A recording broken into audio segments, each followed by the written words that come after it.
और इस वक्त शुरुआत करेंगे बड़ी खबर से। बड़ी खबर आपको बता रहे हैं, दिल्ली में लाल किला मेट्रो स्टेशन के पास है 10 नवंबर को कार धमाके को लेकर अहम खुलासे हो रहे हैं।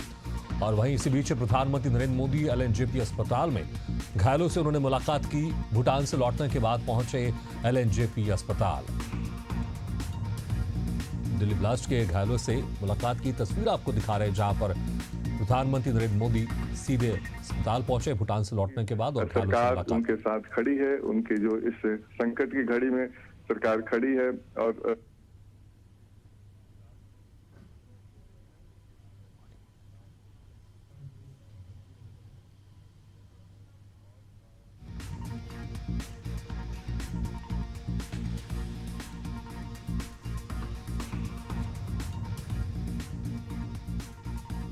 तो प्रधानमंत्री नरेंद्र मोदी एलएनजेपी अस्पताल पहुंचे। वहां पर ब्लास्ट में धमाके में घायल लोगों से मुलाकात की। ये तस्वीर भी आपको दिखा रहे हैं।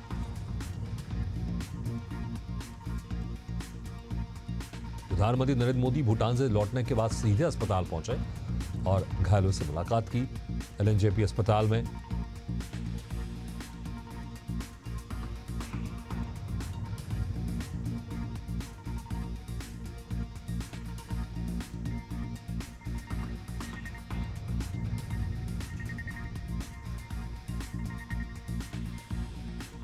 तो भूटान से जैसे भारत पहुंचे तो एयरपोर्ट से सीधे अस्पताल पहुंचे और उसके बाद की तस्वीर हम आपको दिखा रहे हैं, जहां पर घायलों से उन्होंने मुलाकात की, बातचीत किया।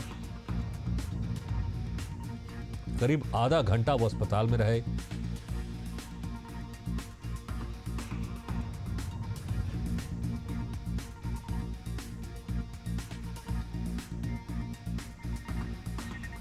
जिस तरह से दिल्ली के लाल किले के पास वहां पर एक कार में धमाका हुआ था, उस धमाके में कई लोगों की मौत हो गई तो कई लोग गंभीर घायल भी हैं, जिनका अस्पताल में इलाज जारी है। ये तस्वीर उस वक्त की जब प्रधानमंत्री नरेंद्र मोदी अस्पताल पहुंचे, घायलों से मुलाकात की।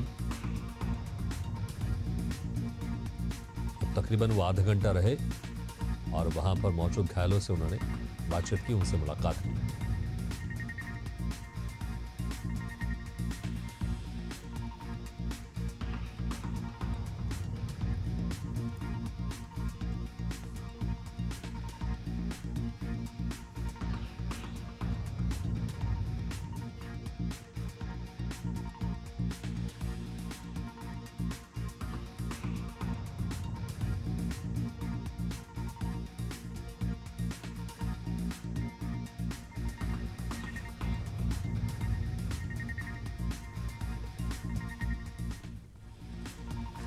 तो जिस तरह से लाल किले के पास वहां पर एक चलती कार में धमाका हुआ और उस धमाके के बाद अफरा तफरी मच गई थी। कई लोग इस धमाके की चपेट में आ गए थे। अभी भी जांच एजेंसियां हैं, जांच कर रही हैं, लेकिन जिस तरह से खुलासे के बाद एक सामने आ रहे हैं, ये पूरी तरह से एक आतंकवादी घटना है और इसको लेकर खुफिया एजेंसी भी जुट गई है कि उसके पहले ही पुलिस की तरफ से एक बड़ी सफलता मिली, जिसमें तकरीबन 3000 किलो का विस्फोटक सामग्री बरामद किया गया था हरियाणा के फरीदाबाद से, और कुछ लोगों को गिरफ्तार भी किया गया था। तो हालांकि अभी भी जांच एजेंसी इसी मॉड्यूल का पूरी तरह से खुलासा करने में लगी हुई है।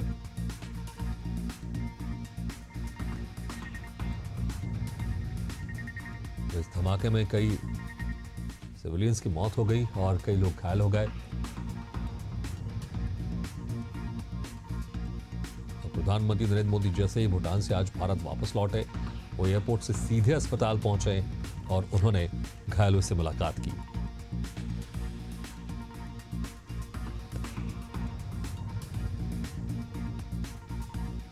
तो प्रधानमंत्री नरेंद्र मोदी ने भूटान में एक सख्त चेतावनी भी दी थी। उन्होंने कहा था कि जो भी इसके पीछे साजिश करता होंगे उनको बख्शा नहीं जाएगा।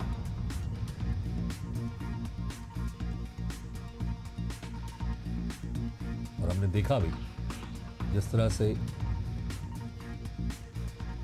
पुलवामा में हमला हुआ, पहलगाम में हमला हुआ, लेकिन उसके बाद भारत की तरफ से कड़ी प्रतिक्रिया दी गई और उसका बदला लिया गया। ऑपरेशन सिंदूर कुछ महीने पहले ही, हालांकि अभी भी ऑपरेशन सिंदूर जारी है, सरकार की तरफ से, सेना की तरफ से कहा गया है,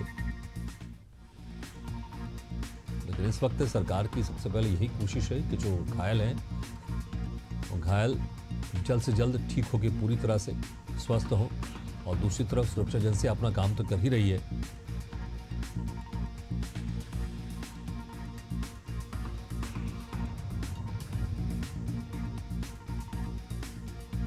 तकरीबन कई सालों के बाद इस तरह से सिविलियन एरिया में धमाका हुआ।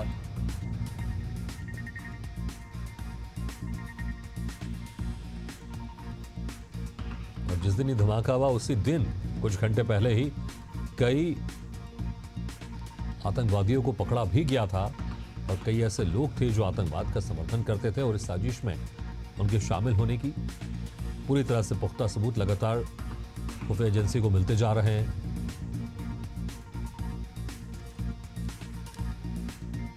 हालांकि अभी भी पूरी तरह से स्पष्ट नहीं है कि क्या ये सुसाइड बॉम्बिंग था, या फिर जिस तरह से जो धरपकड़ हुई थी हरियाणा के फरीदाबाद में और तकरीबन 3000 किलो के आसपास जो विस्फोटक सामग्री मिली थी, उससे घबरा कर, क्योंकि कई लोगों की उस पर गिरफ्तारी भी हुई थी और कई लोगों की और सर्चिंग खुफिया एजेंसियों की तरफ से की जा रही थी, तो उसके बाद जो शख्स ये i10 कार लेकर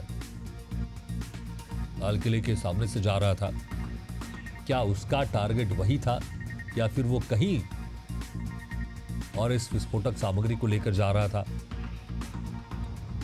इसको लेकर अभी जांच पड़ताल लगातार जारी है।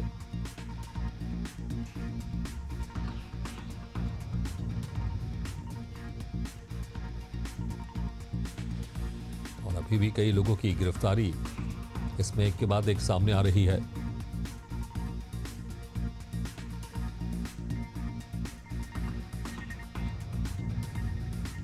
और इसी के साथ ही पूरे देश में हाई अलर्ट तो जारी कर ही दिया गया है।